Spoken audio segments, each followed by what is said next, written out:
وہ ایک حدیث سنا رہے ہیں، یہ ایک لڑکے نے پیش کی ہے کہ آپ ہمیں پڑھا رہے ہیں کہ سورج کھڑا اور زمین چلتی ہے، ادھر آتا ہے 70,000 فرشتہ جو ہے نا وہ کھینچ کر لاتا ہے اس کو روزانہ۔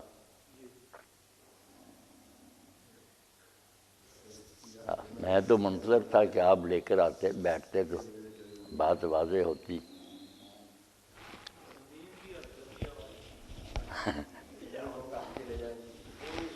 بسم اللہ۔ ہاں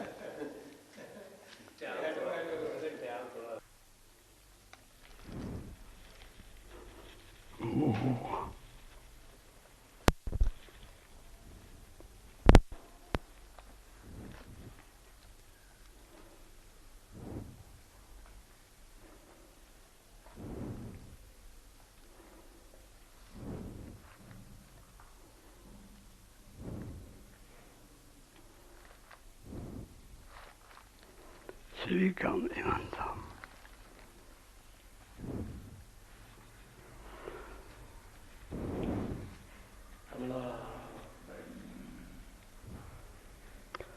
بسم اللہ الرحمن الرحیم۔ عن نبی ہریرہ رضی اللہ تعالی عنہ قال رسول اللہ صلی اللہ علیہ وسلم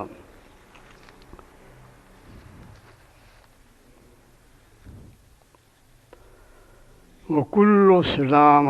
مِنَ النَّاسِ عَلَيْهِ صَدَقَةٌ كُلَّ يَوْمٍ تَطْلُعُ فِيهِ الشَّمْسُ تعدل بين الاثنين صدقة وتعين الرجل على في دابته وتحمله عليها صدقة وترفع له عليها متاعه صدقة والكلمة الطيبة صدقة وكل خطوة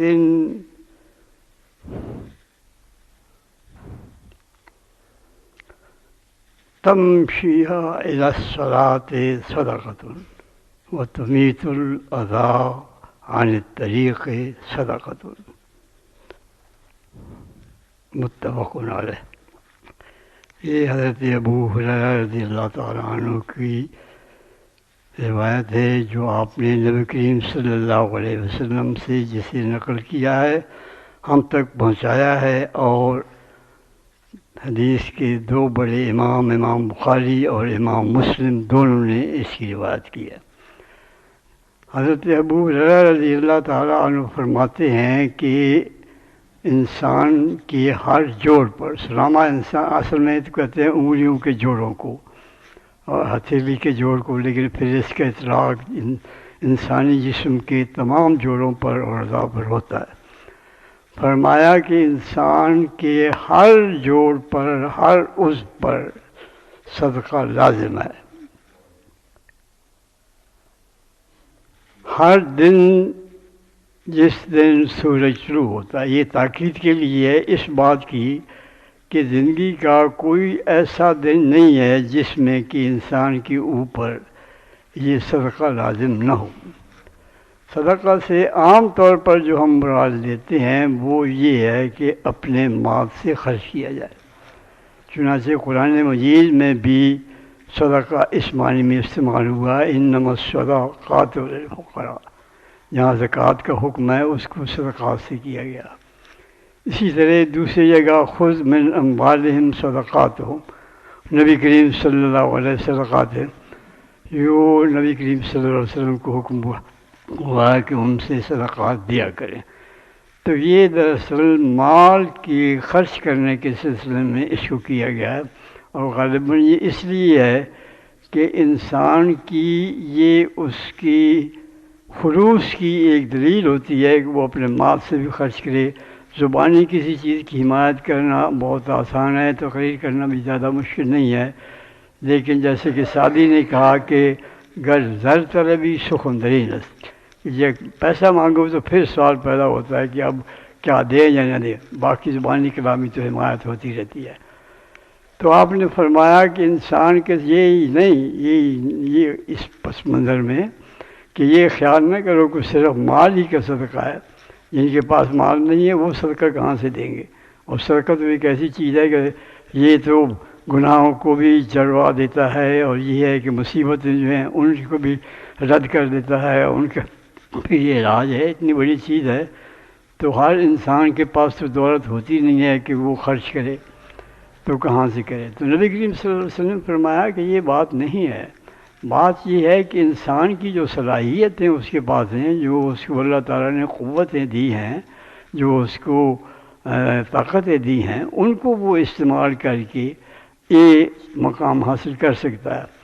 اور یہ صدقہ جو ہے اس لیے انسان کی پورے جسم پر ہے۔ اس کی وضاحت کے لیے پھر آپ نے یہ نہیں ہے کہا کہ سارے جسم پر، بلکہ کل ہم جوڑ کر، تاکہ زیادہ سے زیادہ تاکید ہو، اور ہر روز کو اس طرح کل یوم نہیں کہا، بلکہ تطلع فی الشمس، جس روز طلوع ہوتا ہے، کس روز طلوع نہیں ہوتا سورج تو روز طلوع ہوتا ہے۔ تو اس بات کی تاکید کے لیے کہ ہر شخص کو اپنی صلاحیت کے مطابق اور لوگوں کی ضرورت کے مطابق لوگوں کی مدد کرنی چاہیے۔ پہلے کی تعدل بین الناس، دو آدمیوں کے درمیان کوئی فیصلہ طلب چیز ہے، کوئی معاملہ ایسا ہے، کوئی جھگڑا ہے، کوئی لین دین کا یا اور کسی طرح کا کوئی اختلاف ہے، تو ان کے درمیان عدل سے فیصلہ کرنا، ان کے درمیان فیصلہ اس طرح سے کرنا کہ کسی کی حق تلفی نہ ہو، یہ بھی صدقہ ہے، یہ بھی نیکی کا کام ہے۔ پھر فرمایا کہ اگر کسی آدمی کا بوجھ گرا ہوا ہے، پہلے تو زیادہ تر سواری کے لیے اور بوجھ کے لیے بھی جانور استعمال ہوتے تھے نا، تو آپ نے فرمایا کہ اگر کسی کا بوجھ گر گیا ہے اس کی جانور سے، تو اس کو اٹھوا کے اوپر لدوانا جو ہے یہ بھی صدقہ ہے۔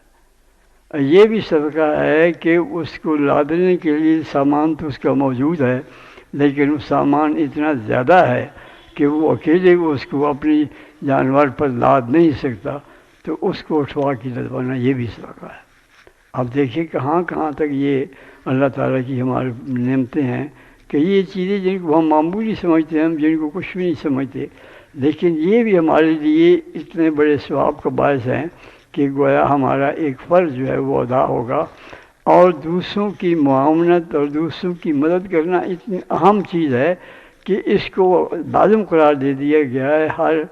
مسلمان پر اور ہر روز۔ اس کے بعد پھر فرمایا کہ ہر قدم جو مسجد کی طرف اٹھتا ہے نماز پڑھنے کے لیے وہ بھی صدقہ ہے۔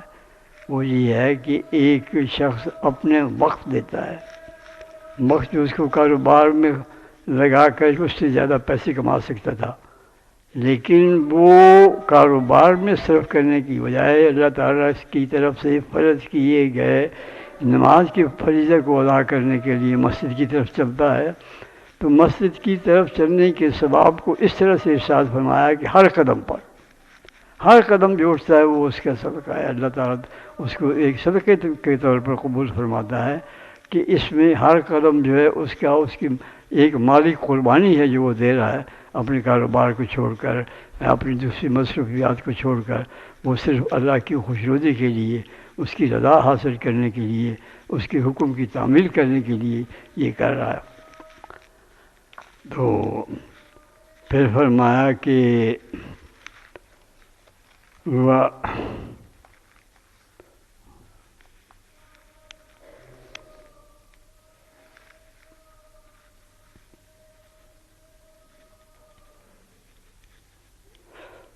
وَتُمِيتُ الْأَذَىٰ عَنِ الطَّرِيقِ،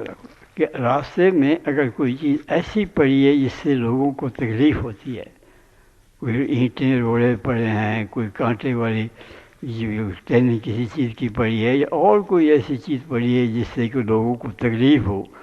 راستہ چلنے میں الجھن ہو، اس کو دور کرنا جو ہے یہ بھی صدقہ ہے۔ یہ بھی گویا اس نے اپنی ایک صلاحیت تھی جس کو وہ اپنا وقت تھا، جس کو وہ کسی اپنے ذاتی فائدے کے لیے بھی استعمال کر سکتا تھا ایک شخص، اس کو اس نے دوسروں لوگوں کی بھلائی کے لیے، دوسروں کو آرام پہنچانے کے لیے، دوسروں کی تکلیف کو ختم کرنے کے لیے راستہ کو صاف کیا تاکہ لوگوں کو اس کی موجودگی میں تکلیف نہ ہو۔ اب یہ دیکھیے ساری چیزیں جو ہیں یہ عام معاملات ہیں، سوائے اس کے کہ نماز پڑھنے کے لیے وہ جاتا ہے، اس کا ہر قدم صدقہ ہے، یہ اس کا ایک ذاتی فریضہ ہے گویا اقامت صلات کا. یہ تو اس معنی میں عبادات میں آتا ہے جس میں ہم عام طور پہ عبادت کے معنی کو لیتے ہیں، ورنہ یہ سارے کام جو ہیں یہ سارے معمول کے کام ہیں، روزمرہ کے کام ہیں، اور یہ صرف نبی کریم صلی اللہ علیہ وسلم نے ہمارے سامنے اس لیے ارشاد فرمایا ہے نمونے کے طور پر، تاکہ انہیں معلوم ہو کہ صدقہ جو ہے، صدقہ صرف یہی نہیں ہے کہ اپنے مال سے دو، بلکہ یہ بھی صدقہ ہے اور یہ بھی لازم ہے. ادا کا لفظ استعمال ہوا ہے. ادا کا مطلب ہوتا ہے کہ واجب ہے، فرض ہے، ضروری ہے، لازم ہے. یہ جس کا کرنا جو ہے کوئی ایسے نہیں ہے کہ کیا تو بھی ٹھیک ہے اور نہ کیا تو بھی ٹھیک ہے، بلکہ یہ ہے کہ چاہیے کہ یہ ضرور کرے کہ جو بھی اس کے اندر کسی کی ضرورت ہے، اس کو پورا کرنے کی صلاحیت اس کے اندر موجود ہے، وہ اس کو استعمال کر کے دوسروں کو فائدہ پہنچائے. دو آدمی اگر جھگڑ رہے ہیں، ان کے درمیان کوئی اختلاف ہے، ان کا کوئی معاملہ ایسا ہے جو ان سے نہیں سلجھ رہا ہے، تو یہ اپنی صلاحیت کو استعمال کر کے، اپنا وقت کو قربان کر کے، اپنی دوسری مصروفیات سے فارغ ہو کے، جو جس میں ذاتی فائدہ تھا ان کے درمیان صلح کراتا ہے، عدل سے فیصلہ کرتا ہے، ایسا فیصلہ جو کہ مبنی بر انصاف ہو اور جس سے معاشرے کے اندر امن قائم ہو، معاشرے کے اندر آپس میں بہترین تعلقات قائم ہو. یہ صدقہ ہے. مثال کے طور پر یہ آپ نے فرمایا، اسی طرح سے کسی آدمی کی کوئی مصیبت ہے، کوئی پریشانی ہے، کوئی مشکل ہے جس سے وہ دوچار ہے، وہ اکیلے اس کو حل نہیں کر سکتا، اس کی وہ مدد کرے. جیسے کہ آپ نے مثال کے طور پر یہ فرمایا کہ کسی کا بوجھ گرا ہوا ہے یا بوجھ زیادہ ہے اور وہ اس کو اٹھانے کے لیے وہ اس کو اٹھا کر اپنے سوارے اس پر جانور پر نہیں رکھ سکتا. یہ ایک مثال ہے. انسان کہیں بھی کسی مصیبت میں، کسی مشکل میں گھرا ہوا ہو اور وہ اس مشکل کو خود اپنے وسائل سے، اپنی قوت سے، اپنی صلاحیت سے دور نہ کر سکتا ہو، مسئلے کو حل نہ کر سکتا ہو، تو ایسے شخص کی مدد کرنا، اس کے مسئلے کو حل کرنے کے لیے، اس کی مشکل کو دور کرنے کے لیے، کم کرنے کے لیے، یہ بھی نبی کریم صلی اللہ علیہ وسلم کے ارشاد کے مطابق صدقہ ہے. اسی طرح راستے میں چلتے ہوئے دیکھیے کس قدر باریک بینی ہے یہ اسلام کی، کس کے یہ معاشرے کا جو ہے انداز دیکھیں کہ ہر شخص جو ہے اس پر ہی ہے. کوئی خاص یہاں یہ نہیں ہے کہ خاص گروہ ہے جو کہ صفائی کے لیے مقرر ہے، وہ تو ہوگا ہی. جب حکومت اسلامی ہوگی تو وہ ساری چیزوں کا خیال رکھے گی اور خیال رکھتی تھی، لیکن یہاں ہر شخص پر یہ لازم قرار دیا گیا ہے کہ وہ اگر راستے میں کوئی چیز دیکھتا ہے جس سے لوگوں کو تکلیف پہنچتی ہے تو وہ اس تکلیف کو دور کرے اور لوگوں کو آرام پہنچائے. ہم نے یہ دیکھا ہے کہ اب تو سڑکیں ہیں اکثر جگہ پر، لیکن اب بھی یہ نہیں ہے کہ راستہ صاف ہوتا ہے. لیکن ہم یہ دیکھا ہے، ہم اپنے بزرگوں کو اور اپنی نسل کے لوگوں کو بھی دیکھا ہے کہ راستے میں، گاؤں میں، گلیوں میں راستے میں پتھر روڑے پڑے ہوتے تھے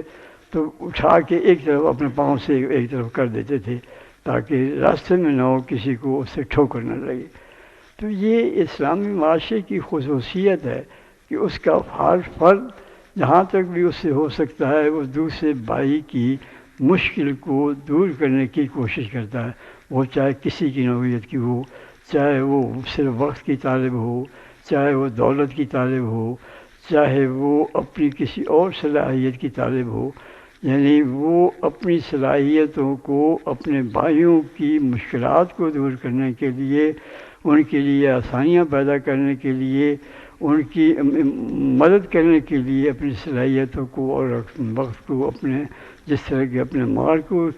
زکوٰۃ کے لیے وہ سمجھتا ہے. اسی طرح نبی کریم صلی اللہ علیہ وسلم نے فرمایا کہ اپنی دوسری صلاحیتیں اور اپنا وقت جو ہے وہ لوگوں کی دوسری چھوٹی موٹی مشکلات جن کو ہم نظر انداز کر دیتے ہیں، ہم سمجھتے ہیں کہ کوئی نہیں، یہ خود بخود ہی ہو جائیں گی. نہیں، جہاں تک بھی ہو سکے، جہاں دیکھو اپنے بھائی کو کسی مشکل ہے اس کے لیے، یا جہاں دیکھو معاشرے میں بحثیت مجموعی کوئی تکلیف پہنچ رہی ہے، جیسے کہ راستے میں کوئی روڑا یا اس طرح کی چیز پڑی ہوئی ہے، تو کوشش کرو، اپنا وقت دو، اپنی صلاحیت دو، اپنی قوت کو استعمال کرو اور اس رکاوٹ کو اور اس مشکل کو دور کرو جو تمہاری دوسرے بھائیوں کے سامنے ہے. اللہ تعالی ہمیں توفیق دے. وآخر دعوانا